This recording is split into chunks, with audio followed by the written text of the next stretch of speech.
গত ভিডিওতে মানুমুল্লাহকে নিয়ে কথা বলেছিলাম। আজকে আমরা সকিনা বেগমকে নিয়ে হাজির হয়েছি একটা মানবিক আবেদন নিয়ে। আজকের গল্পটা আরও কঠিন।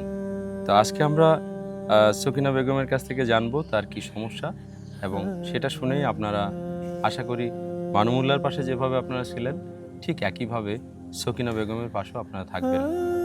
আপনার কি সমস্যা?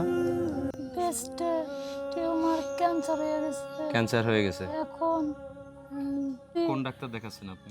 মাগুরার মাগুরাতে। ডাক্তার 1 বছর হয়েছে। 1 বছর হয়েছে। আচ্ছা, এই কেমোনিতে আপনার কেমন খরচ হয়? 20,000 পড়ে যায়। পড়ে যায়। কয়টা নিতে হবে? 8টা। 8টা। এরপরে কি অপারেশন করা লাগবে? জি। কেমো নেয়ার পরে? হ্যাঁ।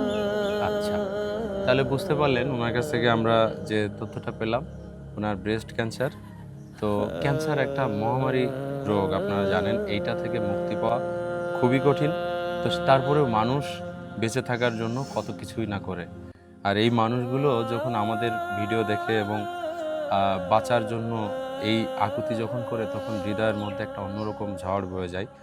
তো আমরা নায়ান ফাউন্ডেশন অফ ইউএসের পক্ষ থেকে কাজ করতেছি, বাংলাদেশের নায়ান ওয়েলফেয়ার ফাউন্ডেশন এবং নায়ান যুব মহিলা কল্যাণ ফাউন্ডেশন, আমরা একসাথে কাজ করছি। আমরা বাংলাদেশের কয়েকটা জেলাতে আমরা চেষ্টা করছি মানুষের পাশে দাঁড়ানোর, এই মানুষগুলোর মুখে একটু হাসি ফোটানোর জন্য, এবং তাদের স্বপ্নগুলো যেন সুন্দর হয়। তারা পরিবারে, তার হাজব্যান্ড লেবার কাজ করে থাকে, অনেক কষ্ট করে দিন চালায়, 3টা সন্তান, একটা ছেলে 2টা মেয়ে। তো এই যে সংসারের খরচ চালানো, তাদের পক্ষে এই চিকিৎসার খরচ চালানো খুবই কঠিন।